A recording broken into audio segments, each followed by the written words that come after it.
Halo, assalamualaikum warahmatullahi wabarakatuh.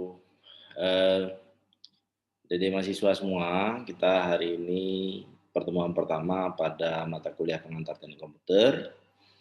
Mata kuliah ini merupakan mata kuliah yang paling penting di teknik komputer.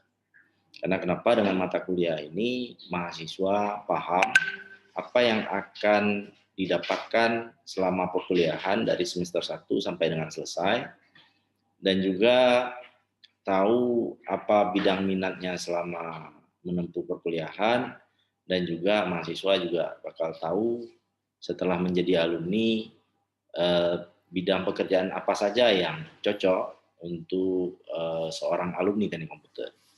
Tentunya hal ini ada beberapa hal yang harus dipahami secara kuat dan menyeluruh sehingga mahasiswa dari semester 1 itu sudah bisa memetakan apa yang bakal dijalankan selama perkuliahan sampai dengan menjadi alumni, dan kemudian apa cita-citanya setelah menjadi alumni. Nah, yang paling penting kita ketahui bersama bahwasanya saat ini mahasiswa atau eh, masyarakat awam itu sering mendengar ada namanya ilmu komputer, ada informatika, ada teknik komputer, teknologi informasi. Seakan-akan karena semuanya itu komputer adalah sama. Padahal yang perlu diketahui ini berbeda secara keilmuan. Walaupun itu semuanya komputer. Untuk gampangnya, kita harus tahu apa yang membedakannya. Ya, gini aja paling gampang. Mungkin ada pernah dengar misalnya ilmu kimia, ya, atau MIPA kimia, teknik kimia. Nah, ini kan beda. Nah, tapi karena komputer ini baru-baru aja muncul dalam kurun waktu 30 tahun terakhir ini, maka masih menjadi bingung bagi masyarakat awam atau mahasiswa baru apa itu yang membedakannya. Begitu juga dengan misalnya kalau kita contohkan ilmu komputer dengan teknik komputer. Maka itu seringnya ilmu komputer itu berada di Fakultas MIPA, sedangkan teknik komputer itu berada di Fakultas Teknik. Nah, karena kenapa? Ilmu itu kan suatu sistematika yang membuat dan mengatur pengetahuan dengan cara menyelidiki dan menemukan dalam bentuk penjelasan prediksi yang dapat diuji. Nah, kemudian kemudian dari pengetahuan disusun itu secara sistematis telah diuji kebenarannya secara empiris. Misalnya ilmu fisika, ilmu kimia, demikian juga ada juga ilmu komputer. Nah, kalau kalau teknik itu bagaimana? Teknik itu penerapan pengetahuannya, ya kan ya. Nah, tadi kan ada ilmu komputer tadi yang dipelajari, atau di lainnya kita ambil misalnya ilmu kimia. Nah, ada teknik kimia. Teknik kimia itu sudah penerapan kimia. Nah, jadi kalau kalau kita bicara teknik, maka ia menciptakan, berinovasi, merancang, membangun, memelihara, meneliti, serta memperbaiki struktur, mesin, sistem, proses, dan lainnya. Nah, kalau orang sains itu capaiannya apa yang dicapai? Dari ilmu-ilmu itu diteliti, tadi ya sudah disampaikan, mendapatkan penemuan baru sehingga kemudian mendapat bagi ahli-ahli di bidang apa namanya, di bidang sains, dia akan mendapatkan Nobel Prize. Nah, kita kan sering dengar ya bagaimana beberapa ilmuwan-ilmuwan itu mendapatkan Nobel, artinya dia mendapatkan sesuatu yang baru itu, dan kemudian diakui di dunia internasional, diakui, kemudian diberikan Nobel. Nah, kalau kita orang teknik kayak mana? Ujung-ujungnya apa yang kita kejar? Teknik itu dia mengejar invention dan produknya itu menjadi paten. Nah, sehingga mahasiswa di sini kita itu teknik komputer itu berarti merekayasa komputer, dan kemudian ujung-ujungnya kalaulah pekerjaan kita bagus sekali, kemudian kita bisa mempatenkan produk yang kita buat. Ya, antara sains dan teknologi ini memang makanya sering kita dengar antara sains dan teknologi. Sains itu bicara tentang keilmuannya, ada scientific knowledge-nya, kemudian yang namanya teknologi itu adalah hasil rekayasanya. Nah, disebutlah teknologi komputer, teknologi mobile aplikasi, atau teknologi apapun, teknologi mobile, teknologi jaringan. Nah, itu adalah hasil dari eh, penerapan keilmuan yang sudah diteliti tersebut. Nah, tentunya untuk mengetahui apa saja yang ada di dalam teknik komputer ini kita harus ada body of knowledge-nya. Body of knowledge itu adalah syarat-syarat, aktivitas, ilmu pengetahuannya, kompetensinya, keterampilan, apa yang dibutuhkan oleh mahasiswa selama berada di teknik komputer ini. Sampai dengan landasan umum untuk pengembangan ilmu pengetahuannya, keterampilan, dan attitude-nya. Nah, maka itu kemudian seorang alumni teknik komputer itu bukan hanya memiliki kemampuan di tingkat teknis, bukan hanya dia pinter yang namanya ilmu-ilmu komputer, tapi juga dilihat sikap dan attitude-nya. Nah, apakah ini hanya berlaku di teknik komputer kita aja yang ada di Universitas Sekolah? Tidak. BOK ini disusun di seluruh dari negeri-negeri lain juga di tingkat internasional juga berbicara bahwasanya kita itu harus memiliki kemampuan hard skill dan juga soft skill. Soft skill yang dimasukkan di sini adalah sikap atau attitude. Nah, ini bisa dilihat pada BOK CC ini komputer ya, komputer engineering, komputer kurikula ya. Nah, coba bisa kita lihat bahwasanya di komputer kurikula sebelum dan sesudah 1990, tahun 1990 itu berbeda.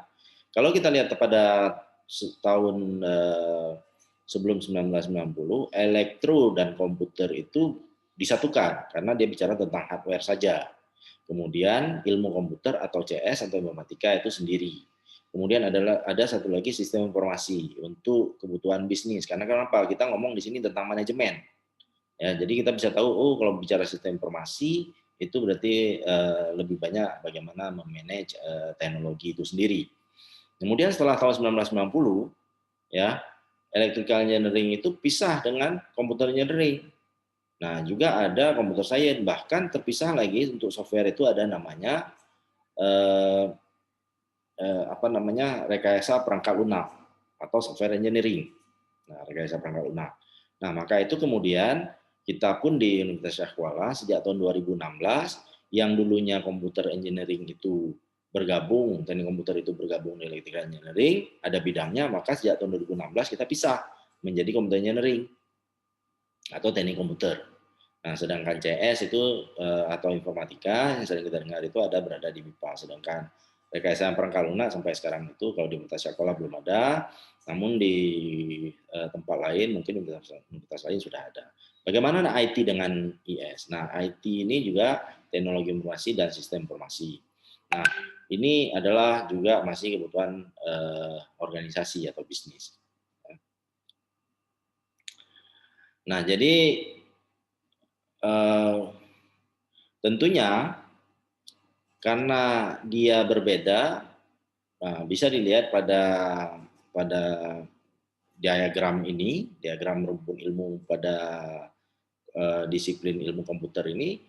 Coba kita lihat bahwasanya kita lihat di mana komputer engineering. Komputer engineering itu memang berbicara tentang komputer hardware dan arsitektur. Nah, dia betul-betul paham tentang hardware dan juga paham tentang software. Sedangkan komputer science itu ada aplikasi dan teknologi, software metodenya, dan sistem infrastruktur dipelajari. Nah, IT juga ada, ya. Kemudian kalau rekayasa pengolahan atau software engineering juga ada di software metode, infrastruktur, dan komputer hardware arsitektur. Sedangkan untuk IS atau sistem informasi itu memang mempelajari organizational issue saja. Sedangkan IT itu yang dipelajari organizational issue, application technology, dan software method technology. Jadi IT itu tidak menyentuh hardware, tapi dia lebih menyentuh tentang teknologi atau hasil yang dihasilkan dari si teknik komputer. Ya, kemudian dia berbicara tentang organisasi, hubungannya, kemudian dia juga berbicara atau mempelajari tentang software method juga ada di IT. Nah, ini diagram ini jelas apa sehingga sebenarnya kalaupun kita masyarakat awam tahunya itu komputer, tapi ternyata pada bidang ilmu kita ini sudah dikelompokkan tingkat kedalamannya sehingga kita lebih fokus apa yang harus kita pelajari. Nah, kalau kita bilang demikian, maka ya untuk teknik komputer, komputer engineering itu harus kuat di teori dan harus kuat di aplikasi. Sedangkan di IT sendiri teori-teori yang sifatnya mungkin dasar keilmuan itu hanya sedikit, sedangkan aplikasi itu dia lebih banyak. Sedangkan untuk CS coba kita lihat untuk aplikasi deployment-nya itu sedikit sekali, tapi untuk teorinya itu lebih banyak. Ya. Nah, ini bisa kita lihat pada diagram ini. Nah, tahun 2020 ini lebih menarik lagi. Komputer kurikula itu bahkan bukan hanya 5 tadi saja, tapi sudah dikelompokkan menjadi lebih banyak. Ya, ada electrical engineering atau teknik elektro, ada teknik komputer, ada rekayasa perangkat lunak, ada computer science, ada IT, ada data science malah sekarang yang terbaru yang sedang hot topic, ada sistem informasi tetap ada, kemudian cyber security. Nah, cyber security ini sendiri mencakup semuanya ya. Maka itu kemudian di computer engineering, di electrical engineering atau teknik komputer, teknik elektro ini tetap mempelajari tentang cyber security. Jadi cyber security itu apapun bidang komputernya, ya di komputer kurikula itu tetap bersinggungan dengan security. Karena kenapa kita bicara tentang sistem? Sistem ini pastilah ada kekurangan-kekurangannya, ya tentunya ada hole-hole-nya yang bisa diinjek oleh hacker atau pengganggu atau orang lain gitu kan. Maka kemudian cyber security itu perlu dipelajari oleh semua bidang di komputer. Nah, jadi sudah kita bahas bahwasanya teknik komputer itu jadi kalau teknik komputer itu kita bisa melihat bahwasanya disiplinnya itu teori, prinsip, komputasi, matematika, sains, rekayasa. Nah, jadi rekayasa itu bisa perangkat lunak, perangkat keras, ya, kemudian juga di jaringan, proses komputasi. Nah, jadi sudah terlihat bahwasanya ini menjadi bagian yang akan dipelajari oleh mahasiswa ke depan. Nah, ini kalau kita lihat bahwasanya teknik komputer itu sendiri dia mahasiswanya harus kuat di hardware dan juga harus kuat di software. Ya. Elemen knowledge-nya itu kita harus tahu tentang human dan organisasi atau ya manusia dan organisasinya, sistem modeling kita harus paham, software sistem arsitektur juga harus paham, software development juga harus paham, software fundamental juga harus paham, hardware juga harus paham. Jadi demikian banyak memang yang harus kita kuasai itu selama perkuliahan ini, harus paham ya setidaknya dasar-dasar ya. Seperti ini kita ngomong tentang software sistem arsitektur, virtual system akan dipelajari nanti, embedded system, integrated system, intelligent system, IoT dan sebagainya akan dipelajari. Ya, di sini algoritma di software fundamental dan lain-lain juga akan dipelajari pada mata kuliah teknik komputer ini. Nah, untuk teknik komputer di Universitas Syah Kuala bagaimana? Apa bidang keahliannya? Bidang keahlian kita itu ada 3, yaitu sistem embedded, jaringan dan sistem terdistribusi, serta teknologi multimedia itu sendiri. Nah, jadi apa itu sistem embedded? Nah, embedded system itu ya dia mempelajari sistem embedded sebagai struktur fungsi dari operasional sebuah sistem komputer atau sistem berbasis pada komputer base. Ya, dia mengintegrasikan, mengaplikasikan sejumlah komponen perangkat keras dan perangkat lunak untuk membuat sistem komputer dapat memenuhi fungsional kerja dan hemat biaya. Jadi biasanya sistem embedded ini memang untuk special purpose system. Kenapa? Karena dia bisa saja dipakai untuk kebutuhan misalnya untuk navigasi pesawat atau bahkan sekarang navigasi yang paling terkenal itu misalnya navigasi pada pada yang kalau ada di mahasiswa pernah dengar Tesla ya, sebuah mobil canggih saat ini sedang hot topic di dunia. Nah, itu bagaimana navigasi bukan hanya untuk pesawat, tapi mobil pun ke depan navigasi saja, sehingga ya, apa yang bakal dihasilkan, mobil kita itu akan tidak rawan lagi kecelakaan, kemudian mungkin mobil akan memberitahukan apabila kita dalam kondisi mengantuk, dia suruh berhenti atau apa, begitu dia akan kasih tanda. Kemudian juga mobil itu bisa parkir sendiri, sekarang kan sudah banyak ya, kalau dicek di YouTube itu banyak sekali mobil-mobil yang teknologinya bisa parkir sendiri.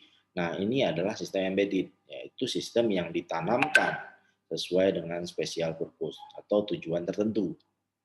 Nah, itu apa hanya di mobil, Pak? Apa hanya di pesawat? Oh tidak, bahkan untuk pertanian pun itu bisa pakai sistem embedded. Nah, untuk apa? Misalnya kapan harus menyiram bunga, kapan harus menyiram tumbuhan, harus menyiram lahan pertanian. Nah, itu bisa digunakan sistem embedded. Ya, jadi dibuat sebuah hardware dan softwarenya ditanam untuk kebutuhan tertentu, dibuat untuk kebutuhan tertentu. Nah, termasuklah di situ robotika ya. Jadi adik-adik mahasiswa yang tertarik dengan bidang ini, membuat sesuatu ya, silahkan. Kita di sini memiliki dosen-dosen yang cukup untuk membimbing adik-adik semua dalam rangka membuat ide-idenya, bisa di bidang pertanian, bidang perikanan, bidang bencana, robotik, kemudian transportasi dan lain-lain.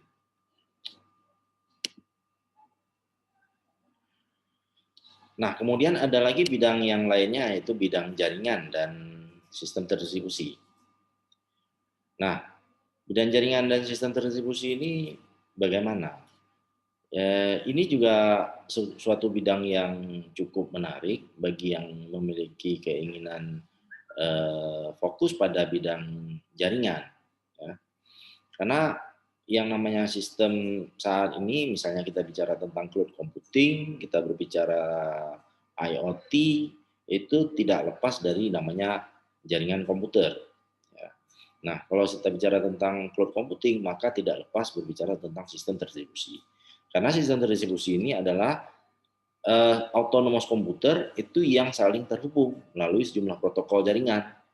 Dikelola oleh orang pangkat lunak, sistem distribusi saling berkoordinasi dia menjadi suatu komputasi terpadu. Makanya sangat menarik bidang ini juga, yang suka ke jaringan tentunya menjadi alumni yang paham di bidang ini juga memiliki wawasan dan kemudian juga memiliki peluang untuk mendapatkan pekerjaan yang cukup luas. Apalagi sekarang kita lihat bahwasanya banyak juga seperti cloud computing ini, ya ada Microsoft Azure, ada Amazon Web Service dan sebagainya, yang mereka itu memberikan pelatihan-pelatihan khusus terkait bagaimana menjadi engineer di bidang sistem distribusi dan jaringan. Bahkan di Cisco pun ada juga, tentunya yang memiliki sertifikasi di bidang ini ke depan akan memiliki peluang untuk mendapatkan pekerjaan yang lebih banyak. Tentunya saya pikir karena ini adalah pertemuan pertama, masih banyak hal-hal yang baru didengar oleh mahasiswa untuk angkatan semester 1 ini, ya seperti misalnya autonomous komputer atau tadi jaringan terdistribusi, cloud computing dan sebagainya. Tapi tidak apa-apa karena memang ini menjadi dasar dari mata kuliah lainnya, sehingga mahasiswa seperti yang sudah saya sampaikan tadi paham bahwasanya selama menjalankan studinya di teknik komputer, paham inilah yang akan dipelajari. Ini adalah bidang keahliannya, tadi sudah disampaikan juga, sistem komunikasi data, jaringan komputer, keamanan juga masuk, komputasi paralel, dan seterusnya. Ya. Clustering, grid computing tadi sudah saya sampaikan juga. Nah, bagaimana bidang keahliannya? Bidang keahliannya jaringan dan terdistribusi tadi bisa apa saja saat ini, dan kemudian Kalau yang tertarik blockchain dan sebagainya juga dipelajari pada bidang ini. Ikut computing blockchain ya silakan gabung di bidang ini. Nah terakhir itu adalah bidang teknologi multimedia. Multimedia juga sekarang saat ini sudah sangat-sangat apa namanya sangat-sangat berkembang ya, karena kenapa dia itu adalah memproses yang namanya informasi sinyal multimedia bisa berupa image, bisa berupa voice, bisa berupa musik, video dan sebagainya. Nah, untuk apa? Ini bisa untuk macam-macam. Bisa untuk kesehatan, ya. Untuk kesehatan mungkin kita contohkan ada gambar ini ya, foto torak hasil dari apa namanya?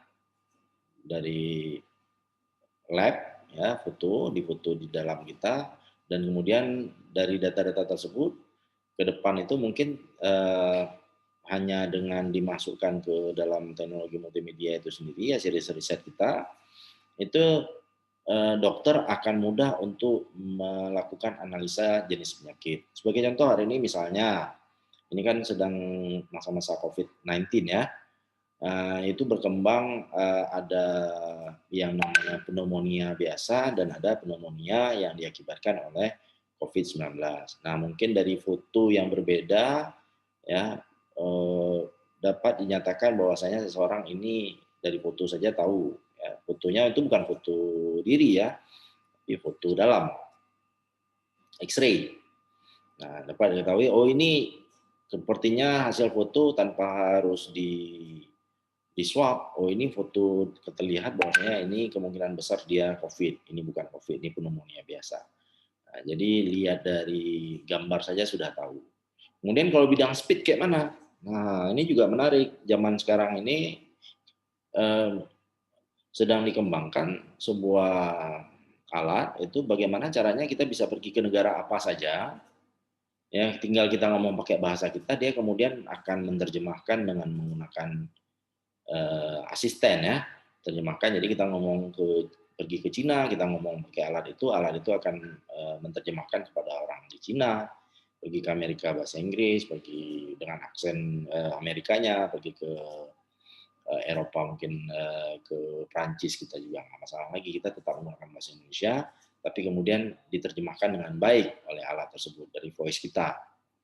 Nah, demikian juga misalnya musik, kita ingin dengar sebuah musik tapi lupa lagunya. Nah, sekarang kan udah bisa juga itu. Kita nyanyi aja sedikit, langsung kita search di Google atau di mana, ini judul musiknya. Nah, kalau video pasti banyak sekali ya manfaatnya. Video bisa untuk mobil cerdas, ya, bisa untuk CCTV dan sebagainya bisa dimanfaatkan untuk. Jadi banyak betul, termasuk augmented reality, ada computer vision, augmented reality, virtual reality.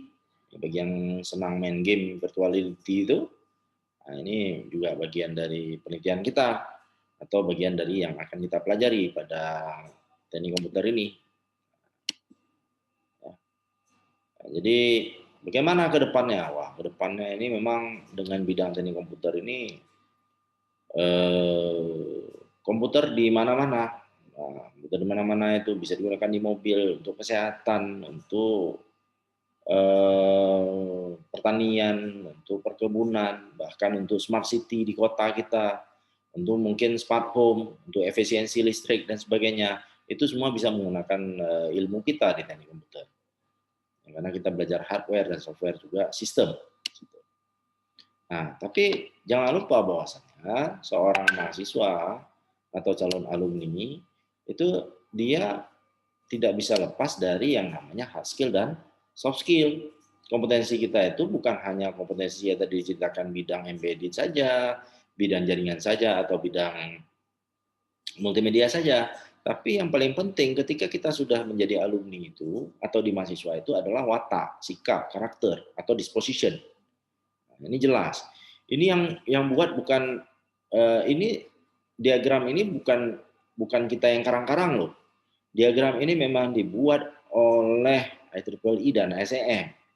Artinya di IEEE SEM juga melihat bahwasanya seorang alumni teknik komputer, ya di dunia aja juga melihat seorang teknik komputer itu, alumni teknik komputer itu harus memiliki komunikasi yang bagus, teamwork yang bagus, karakter yang bagus, yang bisa diterima di sosial, yang bisa diterima di tempat kerjanya, yang bisa diterima di tempat bisnisnya ke depan.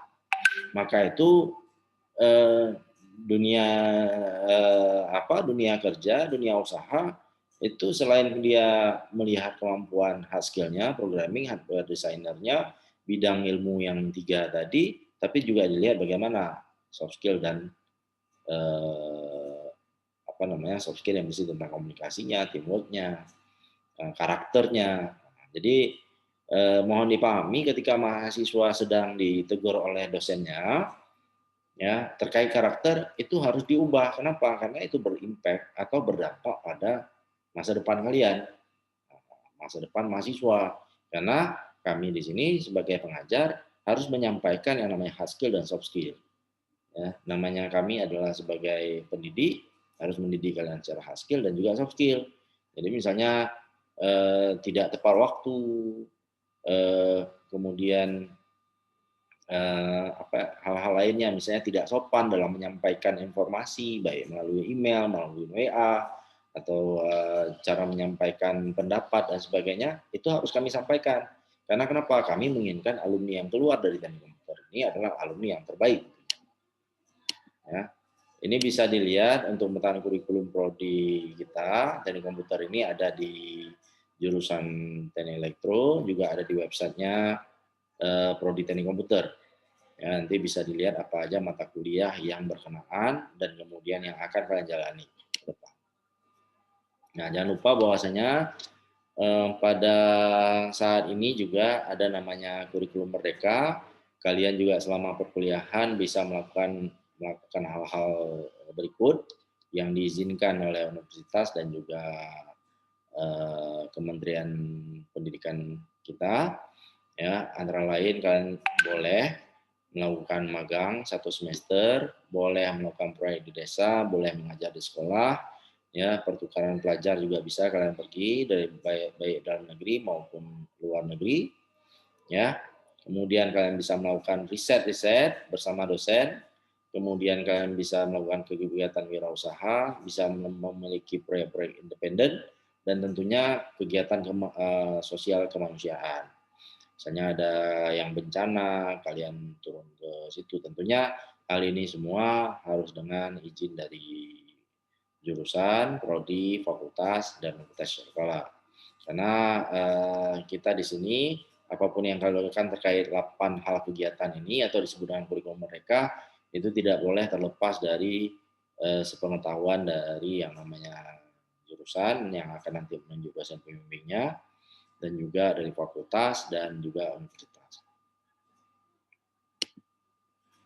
Nah, prospek dan karir kalian sebagai tamatan teknik komputer ke depan kemana? Wah, ini banyak sekali.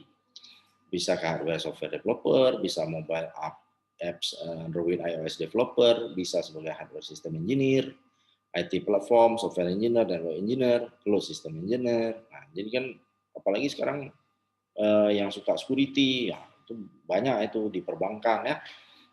Cloud juga lumayan banyak seluruh dunia. Jadi peluangnya bukan hanya di lokal, tapi bahkan di internasional. Jadi memang prospek dan karir lulusan yang ingin diciptakan oleh teknik komputer ini sendiri itu memang prospek untuk bukan tingkat lokal saja, tapi bisa bersaing di tingkat internasional. Nah, makanya banyak kompetisi-kompetisi yang kita laksanakan di tingkat internasional, nasional, dan lokal terkait dengan kompetisi komputer dan elektro. Nah, jadi bisa jadi karyawan perusahaan, bisa jadi profesional, bisa jadi wirausahaan, birokrat, ya, akademisi, apalagi. Kalau saya lulusan teknik elektro dulu, bidangnya bidang komputer dulunya. Nah, sekarang sudah menjadi akademisi. Ada teman-teman yang menjadi birokrat, ada yang sudah menjadi karyawan perusahaan dan sebagainya. Jadi peluang kita untuk bekerja itu banyak, bahkan kalau seandainya tidak mau terikat dengan pekerjaan, kita mau buat wirausaha sendiri, mau buat sebuah startup, silahkan, tidak ada masalah. Peluangnya cukup banyak, apalagi zaman sekarang. Nah, jadi bidang kita ini adalah bidang yang sangat luas peluangnya. Ya. Berbagai bidang, bisa di perkotaan, pendidikan, kesehatan, transportasi, pertanian, dan lain-lain.